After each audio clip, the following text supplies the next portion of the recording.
Limitations breed creativity. Or at least that's what they say. And there's no better argument for the legitimacy of this claim than the body of work of video game music legend Koji Kondo.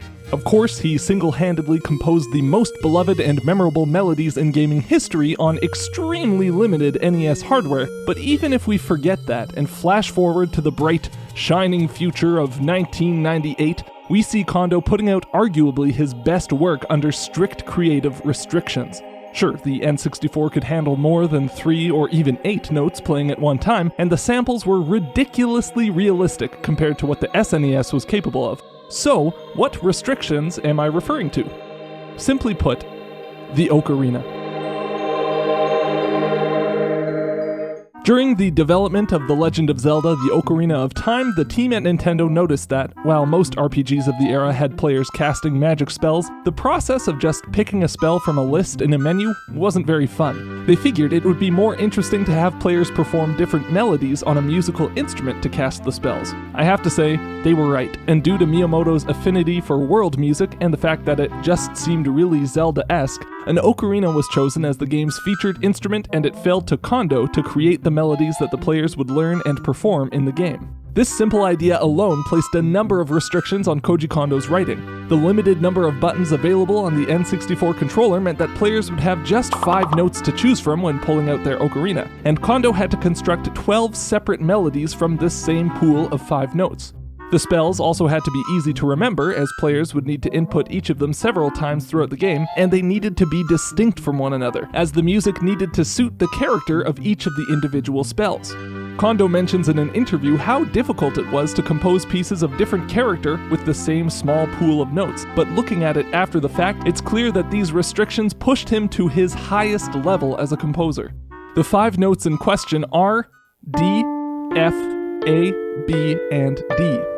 I have to imagine that these notes were chosen very carefully to allow as much flexibility as possible in the writing process, and truthfully, it's pretty genius. Altogether, they spell a D minor 6 chord. The major 6th on a minor triad is a very distinctive sound that can evoke the mysterious and otherworldly qualities of the Dorian mode, as we see in Serenade of Water, the spell that instantly transports Link to Lake Hylia.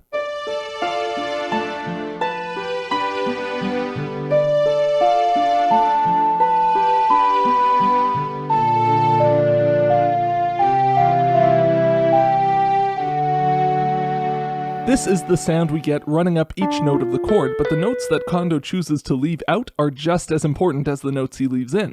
Across the 12 ocarina melodies Link learns throughout the game, Kondo manages to evoke arguably no less than 8 different tonalities.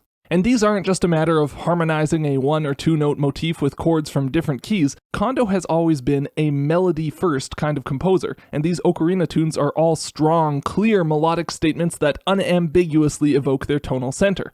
How could this be possible with just these 5 notes? Well, firstly, you can view this pool of 5 notes as being split into 2 halves. The top half, A, B, and D, evoke a D major sound. This 5 to 6 to 1 resolution in a major key is a very popular melodic resolution that you find especially common in soul and rock music, as well as in the Prelude of Light, the spell that warps Link to the Temple of Time.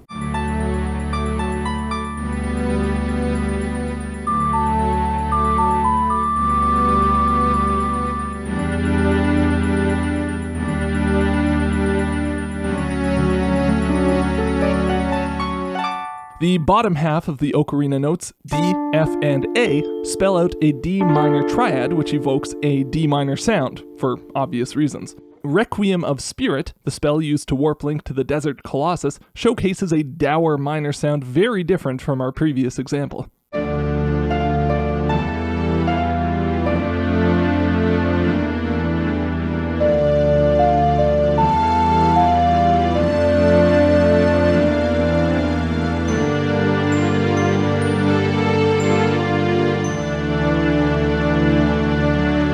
Besides this flexibility between major and minor options, this group of notes allows Kondo to make good use of 2 extremely dramatic intervals. The first is the octave, which we see outlined in Song of Storms, the spell used to make it rain.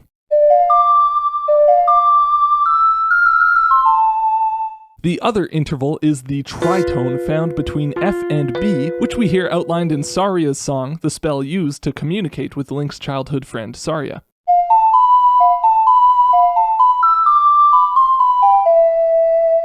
Both of these melodies immediately grab your attention as a listener thanks to these powerful intervals, which wouldn't have been available to Kondo if he had used a more obvious group of 5 notes for the ocarina, like, say, the pentatonic scale.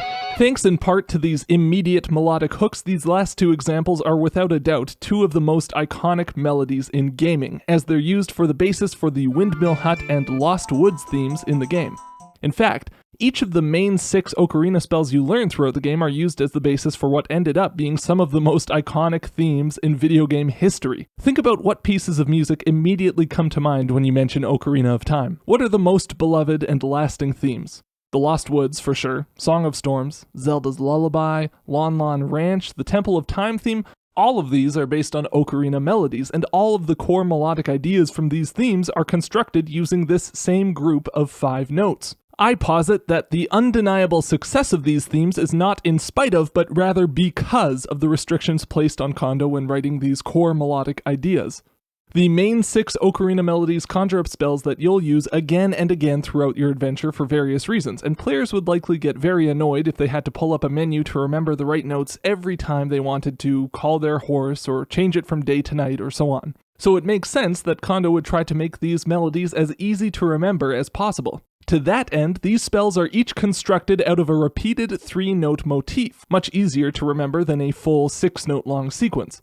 Now, I don't know if this was the explicit rationale for building these melodies out of repeated 3-note patterns, but the fact that they are all written this way suggests a deliberate decision on Kondo's part. In any case, this structure has massive musical implications as well. These melodies each seem to immediately imprint themselves on your memory, and these short repeated phrases each pose an easy musical question that sets up a satisfying musical answer. Notice how each of these examples are structured the same way, with a repeated short phrase resolving with a longer answering phrase.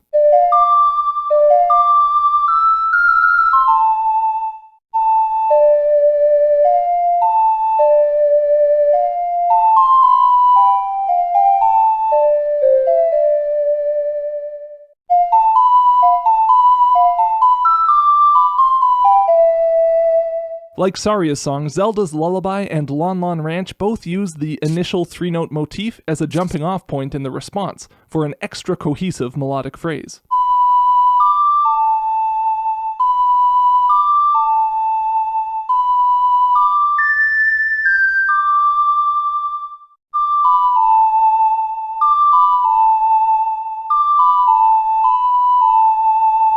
This brings us to a point about melodies in general that I tend to overlook.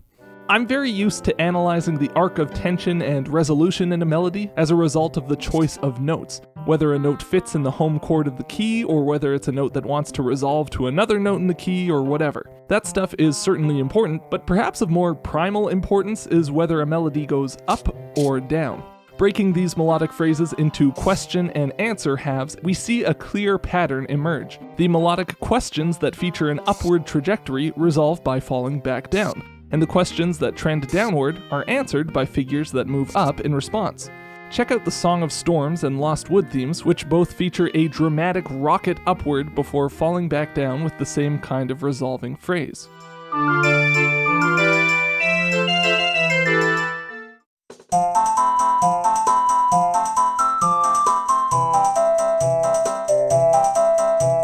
They both use the same falling minor triad figure, with the top note of the minor triad, the 5th, embellished with the flat 6th. It's a really nice little figure. The Temple of Time and Zelda's Lullaby themes both move downward in their initial melodic ideas, with the Temple of Time emphasizing this leap down of a 5th, while Zelda's Lullaby takes a bit more of a subtle approach with an embellished step down from B to A.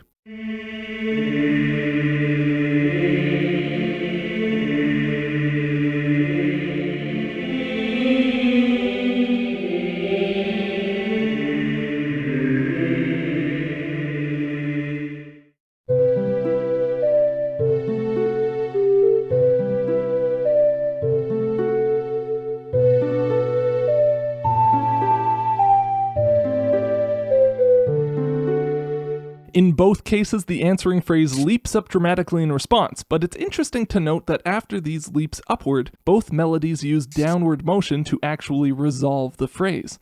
Temple of Time resolves back down to the tonic D in a way that feels much more final, this fifth leap down coming back before a little melodic enclosure finishes the job.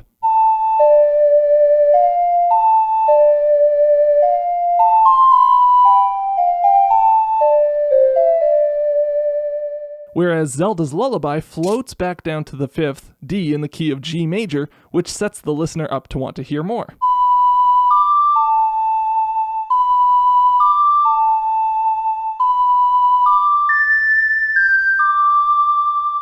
Of course there are going to be exceptions to this, but in general I think that upward melodic motion creates energy and drives tension, and downward melodic motion feels a little more comfortable. Maybe even a little more final. There are also exceptions for the idea of answering the initial melodic motion with a response going in the other direction. Epona's song, for instance, answers the repeated initial motif with an only slightly longer repetition that really hammers the idea home.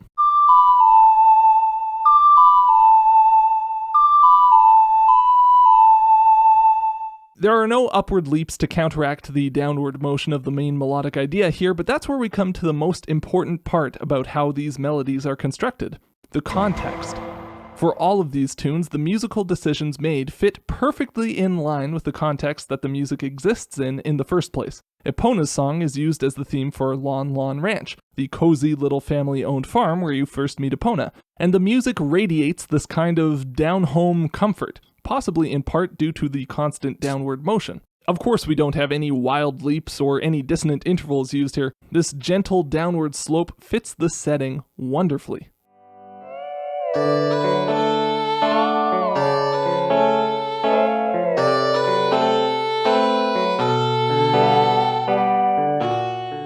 By contrast, the Sun Song's opening bird call figure perfectly accompanies the rising sun as the night melts away into the day, and the sunrise variant of the Hyrule Field theme that's based off of this Ocarina spell is one of the least talked about, yet most iconic bits of sound design from the whole series.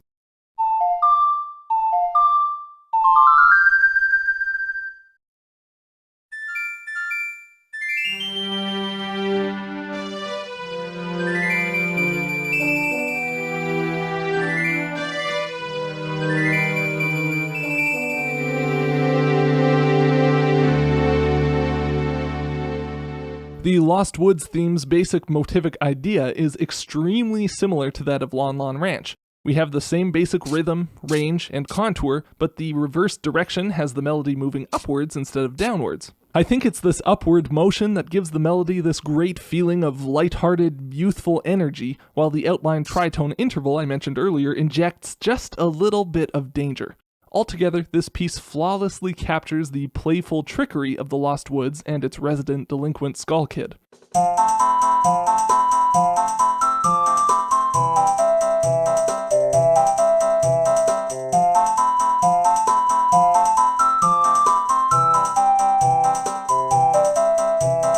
More than anything else, these pieces perfectly capture the essence of the characters and settings that they're tied to.